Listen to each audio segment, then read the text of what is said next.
Whoa. Just when y'all thought y'all was never going to hear from us again, we're back. Raw Radio, Is this man. thing going? Is this thing going? Raw Radio, we back. We back, man. Back in the place. We ain't never left, man. We just took time to do some major stuff that we gonna tell y'all about. But yeah, we still Raw Radio, man. To the end. How are you today, sir? I'm doing well, man. I'm doing well. But man, I'm Good. so Hope happy. all is well. Yeah, all is well, bro. You, man. Stop acting like I ain't just see you, man. Look, this what I'm saying. So, hey, y'all, we be kicking it all the time, as y'all know. But man, so some big things happen, right? So, man, it's crazy. I want to shout out all the listeners, man, that's really probably tuned in, been looking for us and stuff we hear. Because I done had the pleasure of meeting a couple people out and about, man. It's crazy, man, that it actually be people listening to us. You know what I'm saying, bro? Yeah, it was good to meet a couple brothers that tuned in and showed us love with the podcast and that. And we appreciate all of you all who do listen in and share comments and hit like buttons, all that good stuff. And we hope in the future that we continue to bring you all just good content and positive stuff that you can put on in this Stars dialogue, because we're trying to open dialogue amongst our people. With that being said, I do want to jump right into it. Rest in peace to the legend Paul Mooney, the icon, the architect, the true architect. You know what I mean? I mean the true definition of comedy in my eyes. Mind you, I'm not that age group to where I grew up listening to him, but I've been listening to Paul Mooney since at least the early 2000s, you know what I mean? Before Chappelle Show, you know what I mean? And so we all know he wrote for Richard Pryor, but he also wrote for many skits, Chappelle Show being one of them. Just so much raw material. He said it like it was, and he was unapologetic. And that's, he's definitely the last of a dying breed,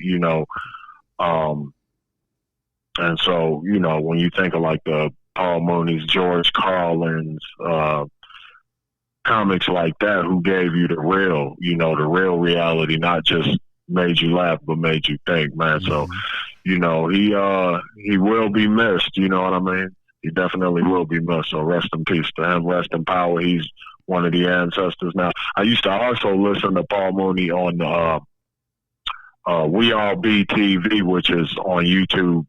Anybody who likes good content,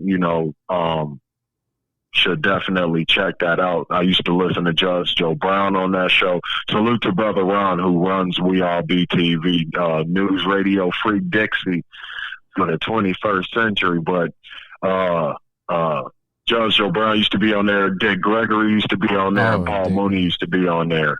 You know what I'm saying? So, man, I used to pop that in and listen to it for an hour or two, however long they were playing. You know what I mean? So, rest in peace, man. On that note of a brother who spoke his mind and was unapologetic about it. In recent news, for those who haven't heard, ex-NBA player Kwame Brown recently came out and has been sending fire, for lack of better words, at different individuals, former NBA players, Matt Barnes, what's the other one, Steven Jackson, Stephen A. Smith from Fox Sports, just a lot of different people, because he was, for those that don't know his story, he was the #1 draft pick. He was drafted by Michael Jordan. And and he was drafted out of high school, so there was a lot of hype around him. Long story short, it didn't work out as well as it could have. And so he's been the on the tail end of a lot of jokes and a lot of criticism. Like for a long time, I've listened to a lot of things said about him. Fast forward to now, he finally has broken his silence and just come out. So he's all over YouTube. All you got to do, type in the name Kwame Brown. And he's speaking on some key things. The reason I bring it up isn't necessarily to speak on their argument, but some of the points that he's making is about how the media is using all these black men to tear black men down every day. Every day on a regular, you all only speak negativity about black men. You know what I mean? And so he's pulling a lot of people's coattails, and a lot of people are getting uncomfortable. You know what I mean? Ended up later on, I guess the Breakfast Club chimed in. Everybody knows the Breakfast Club with Charlemagne and DJ Envy.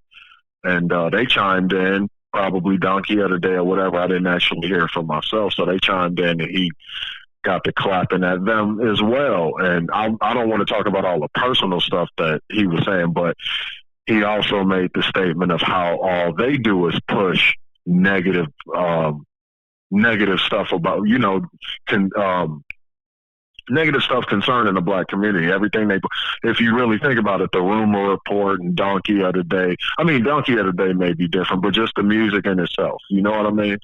And so that just raises. I think it's a new time right now, as with the whole Corona thing in the air and how you keep hearing about the Great Reset.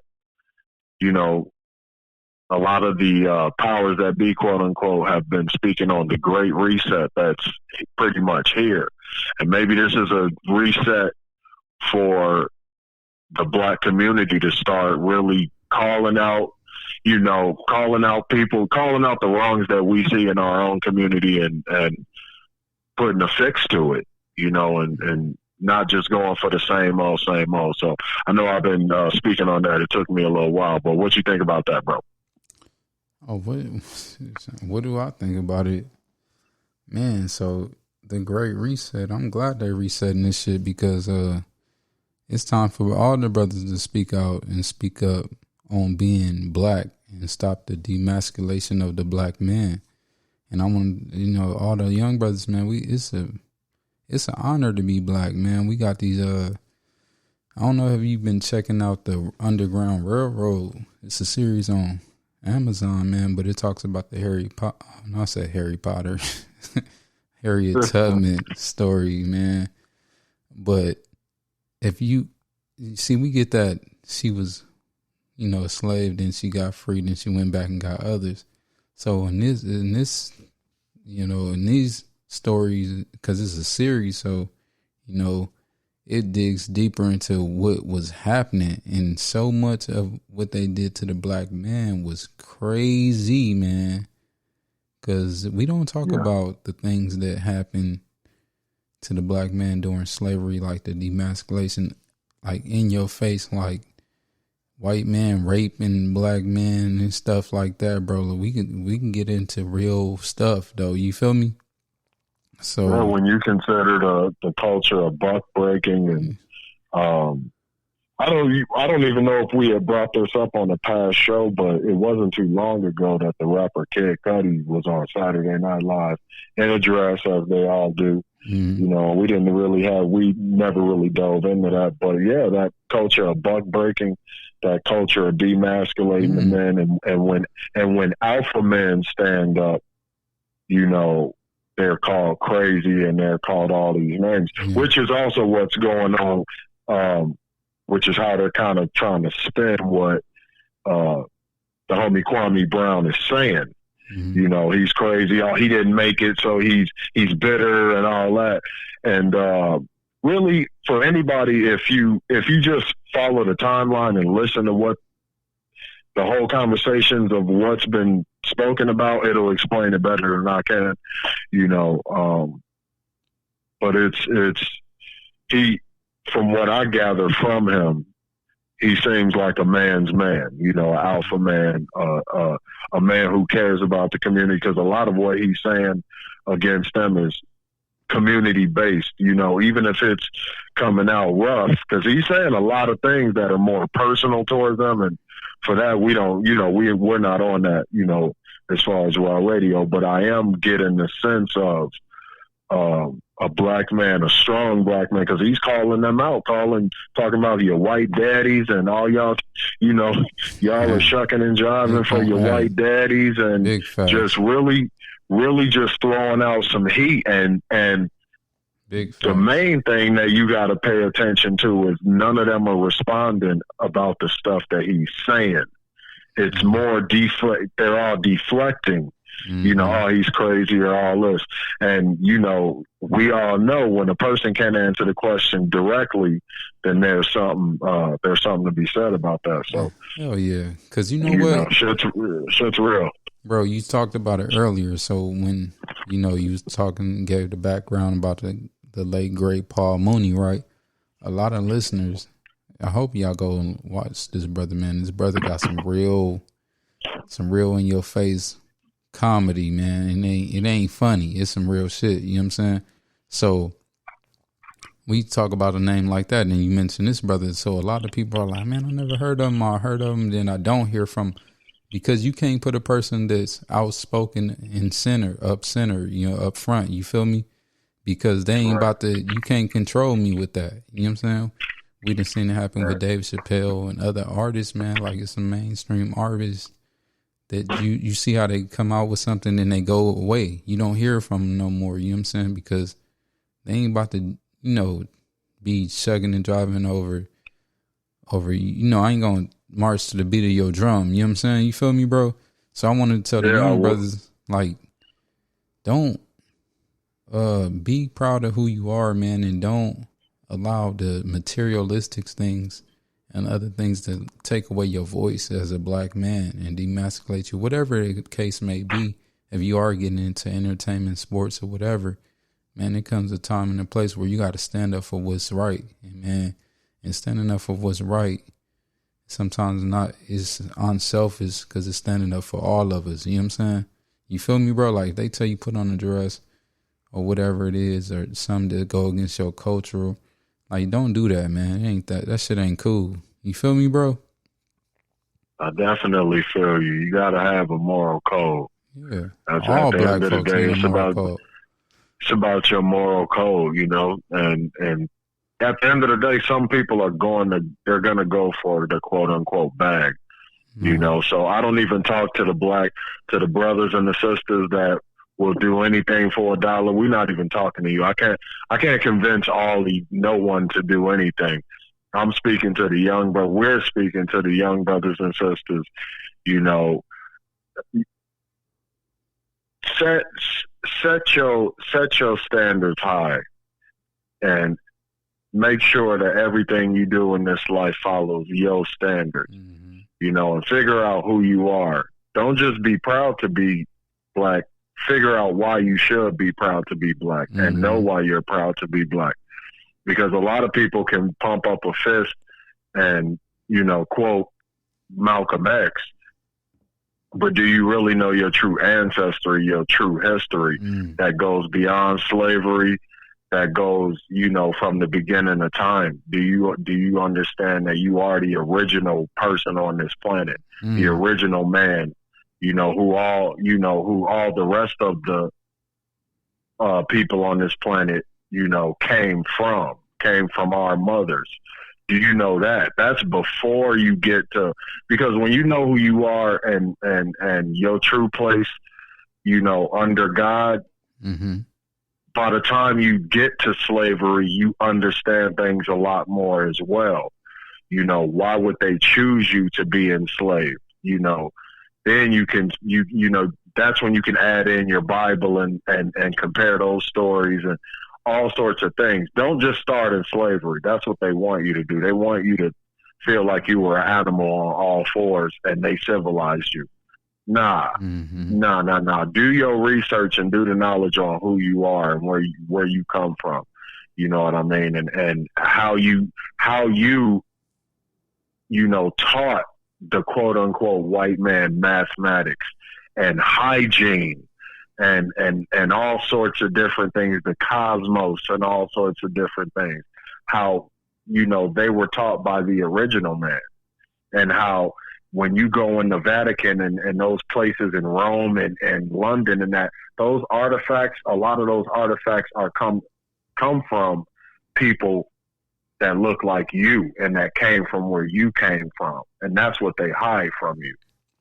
You know what I mean? Yeah. It's way bigger than just wearing dresses and all that. But we'll get to that. We'll get to that coming very soon. Very soon. We got that. Man, that's all we're gonna do. That's all we're gonna do. Coming soon. Coming soon. We got an announcement to make. We'll let y'all know just a little bit later on this week. Give us a couple days. You know what I mean? And we're gonna come back and let everybody know what's going on. We just wanted to tap in with everybody.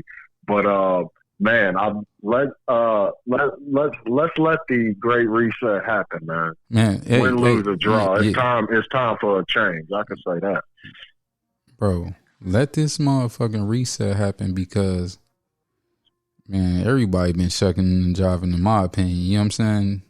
Getting away from what the essence and what all these other people stood up and stood for. You know what I'm saying? Like, we can talk about Malcolm X, Martin Luther King. We can talk about Paul Mooney and everybody else who was very outspoken, who was on the front line for you to be doing what you're doing right now. You know what I'm saying?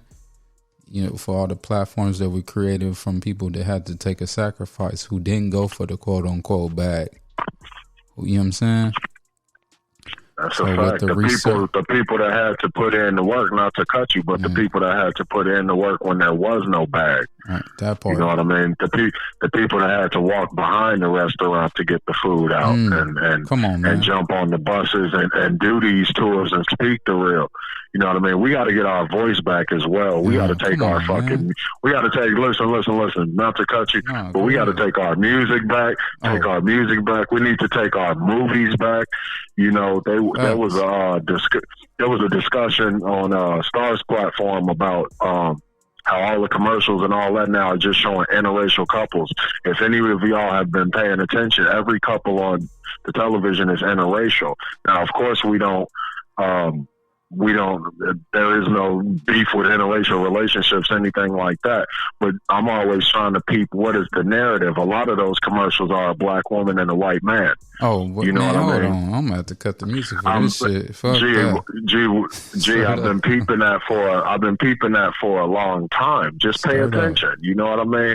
A lot of people, if you just pay attention and open your third eye, you could see all this stuff. Mm-hmm. You know what I mean? And if you pay attention, I promise you, pay attention to the next 10 commercials that you watch, and you're going to see a lot more interracial couples, and most of them are going to be a white man with a black woman. Whoa. And usually a very light-skinned black daughter. You know what I mean? They don't show the sons too much, and you damn near will never see a commercial with a black father and a black son that's not light skinned, super light skinned maybe, you know what I mean, that represent many of us. I'm a dark skinned man, you know what I mean? Everybody ain't high yellow, you know what I mean? Mm-hmm. And salute to all my brothers and sisters that come from all colors and hues, you know what I mean? Mm-hmm. But I'm peeping the narrative of what they're trying to portray to us, and a lot of it, if I could keep it $100, it makes me feel like, they're promoting that for genetic survival, because you have to tap into the black woman to really survive, you know what I mean, as far as putting your genes together and replenishing. That's Mother Earth, so you got to put your genes together with her. Yeah. Perhaps that's what they're really pushing, you know what I mean? And then it also pushes the black woman to more so consider being with a white man, because that's what they're portraying on TV. Yeah, brothers, you got to watch what you're seeing. You know what I mean? You got to watch what you're seeing and what they're trying to show you. You know what I mean? Because the most interracial relationships between a white person and a black person are a black man and a white woman.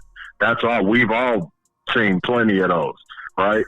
So what is this big push? Even when you look at Hollywood, most of the main actresses and the top notch, quote unquote, they end up with white dudes. You know what I mean? And God bless them. If you got a good marriage, then God bless. You know what I mean? There's no, you know, but I'm peeping what's going on, and it's crazy right now because you got to peep the agenda. You got to see it's bigger than just the BS, the day-to-day BS. It's bigger than Confederate flags and all that. Although that's always on the agenda, but sometimes you got to look above the stuff that you can see, and you can really get a clearer picture of what you have to do to survive and move forward. So, you know, I don't want to be too long-winded, but caught my eye, so I thought we should share. You don't want to be too long-winded. The people like, that nigga been talking forever. But look, he absolutely right. I second everything he said, people. But don't ever think for 1 second you ain't being socially engineered to do and act a certain way. Look at this mask shit. Everybody wearing a mask. Where did it start? Like he said, man, it started as little as a commercial, little seed in your brain. And they planting a lot of seeds out here, people. You know what I'm saying? So remember that. Don't think, oh, this is some conspiracy. What that mean? Everything means something if they letting you see it. You feel me? You know what I'm saying? So with all that. And sometimes, if I could throw this in there real quick, bro, sometimes a conspiracy isn't always just some boogeyman stuff. A conspiracy is something that's happening around you. Mm-hmm. All you got to do is open your eyes to see it. You know, so keep your third eye open, meditate a little bit, open up your chakras, and get your third eyes open, because the great reset is here, bro. This is not a game. You know what I mean? It's been happening. And so let's wake up, y'all. Raw Radio. I know see y'all Monday Night Raw, man. Look, I'm gonna cut this nigga off so y'all can keep on going. Raw. Raw Radio, we out.